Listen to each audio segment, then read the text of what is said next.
Olá, estou iniciando mais uma sequência de aulas dentro do canal CASP Orçamento Governamental. Já te peço para se inscrever no canal e curtir as nossas aulas.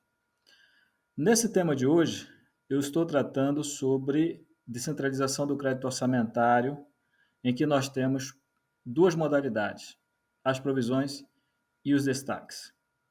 Na aula de hoje, eu vou fazer uma introdução desse conceito para você se situar em como a descentralização ocorre, por que que ela ocorre.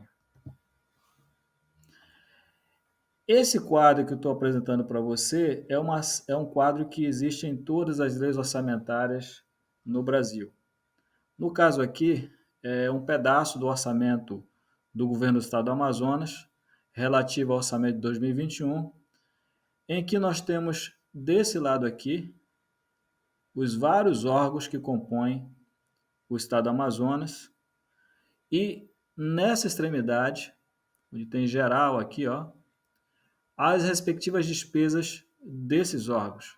Então nós temos aí a Assembleia Legislativa com um total de 350 milhões de reais, Tribunal de Contas com 292 milhões de reais e assim sucessivamente. Onde se insere a descentralização do crédito orçamentário aqui? Então, quando um órgão deseja realizar alguma ação governamental em conjunto com outro órgão, por exemplo, TCE e a Assembleia Legislativa do Estado do Amazonas, essa ação muitas vezes resulta na necessidade de transferência de recursos entre esses órgãos. O que vai acontecer? A Assembleia, por exemplo, vai transferir recursos orçamentários seus para o TCE Amazonas. Consequentemente, ela vai ter uma redução aqui e o TCE vai ter um aumento nos seus limites orçamentários. É isso que caracteriza a descentralização do crédito orçamentário. Então, a Assembleia descentraliza uma parte do seu orçamento para o TCE, então, realizar a sua ação, ou vice-versa. E isso pode acontecer entre qualquer desses órgãos aqui que existe no governo do estado do Amazonas. E essa é chamada de descentralização externa de recursos, porque ela ocorre entre órgãos orçamentários.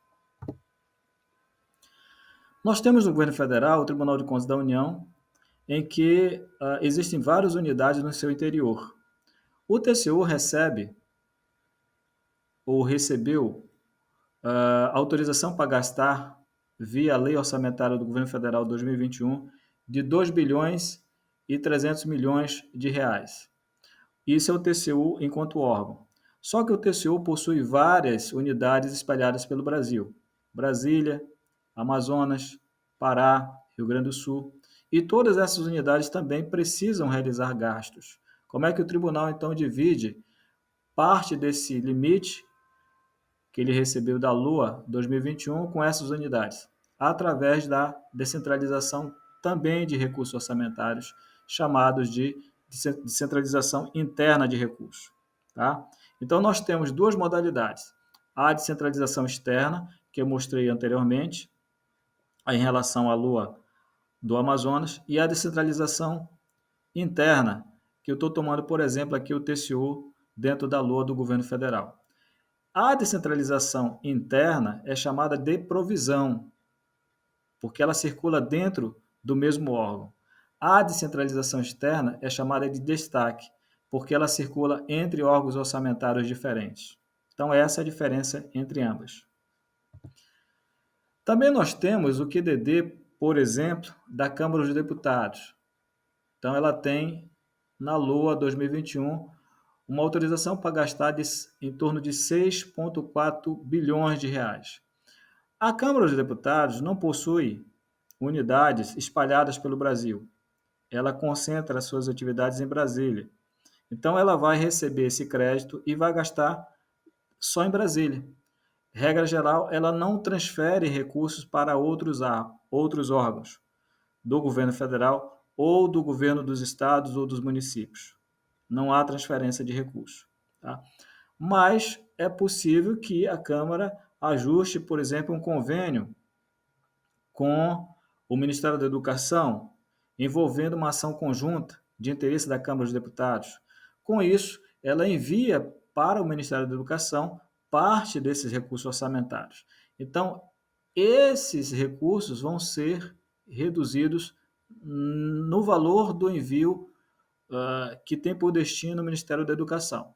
Enquanto que lá no Ministério da Educação, esse valor vai ser amplificado, ou seja, o seu limite orçamentário vai permanecer ou vai ficar maior do que ele recebeu da lei orçamentária do governo federal. Tá? Então, funciona assim. Tá bom?